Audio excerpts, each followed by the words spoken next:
pengertian geopolitik. Geopolitik atau geopolis berasal dari kata geo dan politik. Yaitu bumi, dan politik berasal dari bahasa Yunani yaitu politeia. Poli artinya kesatuan masyarakat yang berdiri sendiri dan setie atas artinya urusan. Di Indonesia juga, geopolitik juga disebut dengan wawasan Nusantara. Latar belakang wawasan Nusantara. Wawasan Nusantara memiliki beberapa latar belakang. Di antaranya itu filsafat Pancasila. Nilai-nilai Pancasila mendasari pembangunan wawasan nasional. Nilai-nilai tersebut adalah 1. Menerapkan hak asasi manusia seperti memberi kesepakatan menjalankan ibadah sesuai dengan agamanya masing-masing.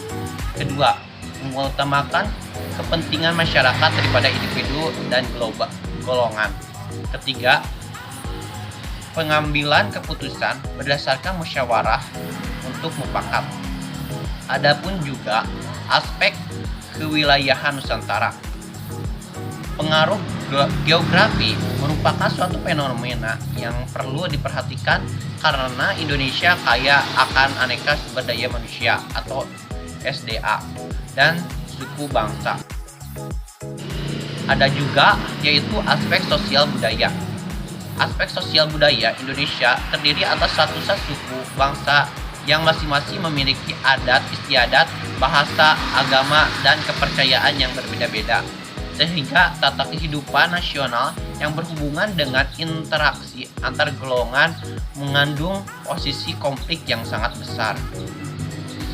Dan selanjutnya itu ada aspek kesejahteraan. Negara Kesatuan Republik Indonesia merupakan wawasan nasional Indonesia yang diwarnai oleh pengalaman sejarah yang tidak menghendaki terulangnya percayaan dalam lingkungan bangsa negara Indonesia. Hal ini dikarenakan kemerdekaan yang telah diraih oleh bangsa Indonesia merupakan hasil dari semangat persatuan dan kesatuan yang sangat tinggi bangsa Indonesia sendiri. Jadi, semangat Indonesia harus tetap dipertahankan untuk persatuan bangsa dan menjaga wilayah kesatuan Indonesia. 1. Pancasila sebagai falsafah ideologi bangsa berkedudukan sebagai landasan ideal. 2. Undang-Undang Dasar 1945 sebagai landasan konstitusi.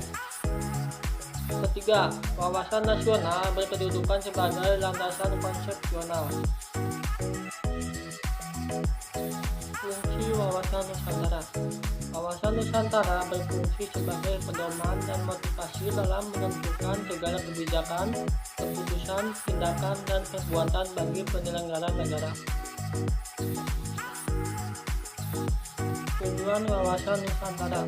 Tujuan nasional Indonesia adalah melindungi segenap bangsa dan seluruh tumpah darah Indonesia dan untuk mewujudkan kesejahteraan umum, mencerdaskan kehidupan bangsa, dan ikut menjaga perdamaian dunia. Ada wawasan Nusantara. Yang pertama, batas ruang lingkup. Wawasan Nusantara mempunyai bentuk sebagai yang pertama, Nusantara. Batas-batas negara ditentukan oleh lautan yang di dalamnya pulau-pulau serta gugusan pulau yang saling berhubungan, tidak dipisahkan oleh air, baik yang berupa laut maupun selat. Yang kedua, manunggal atau utuh menyeluruh meliputi 1. Wilayah Indonesia terdiri dari beribu-ribu pulau besar maupun kecil. Yang kedua, bangsa Indonesia terdiri dari berbagai macam suku bangsa. Terus selanjutnya yaitu tata susunan pokok. Sumber pokok kawasan Nusantara adalah Undang-Undang Dasar 1945 yang menyangkut 1. Bentuk dan kedaulatan yang terdapat pada bab 1 pasal 1 yaitu negara Indonesia ialah negara kesatuan yang berbentuk republik. Yang kedua, kedaulatan ada di tangan rakyat dan dilaksanakan menurut Undang-Undang Dasar.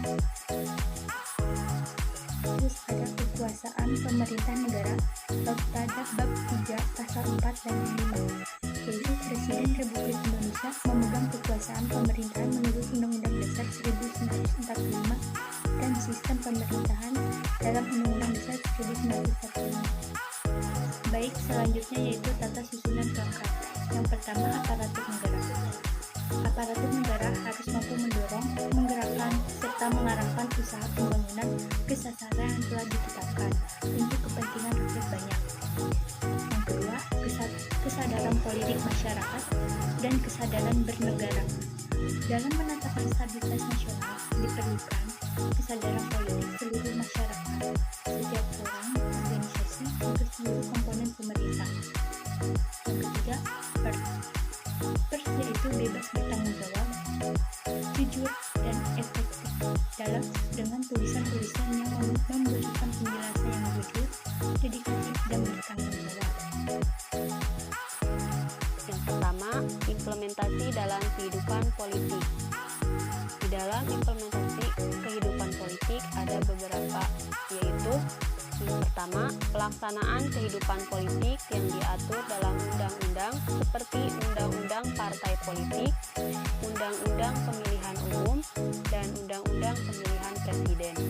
Yang kedua, pelaksanaan kehidupan bermasyarakat dan bernegara di Indonesia harus sesuai dengan hukum yang berlaku. Yang ketiga, mengembangkan sikap hak asasi manusia dalam sikap pluralisme untuk mempersatukan berbagai suku, agama, dan bahasa yang berbeda sehingga menumbuhkan sikap toleransi. Yang keempat, memperkuat komitmen politik terhadap partai politik dan lembaga pemerintahan untuk meningkatkan semangat kebangsaan dan kesatuan. Yang terakhir, meningkatkan peran Indonesia dalam kancah internasional dan memperkuat kooperatif diplomatik sebagai upaya penjagaan wilayah Indonesia terutama pulau-pulau terluar dan pulau kosong. Yang kedua, implementasi dalam kehidupan ekonomi.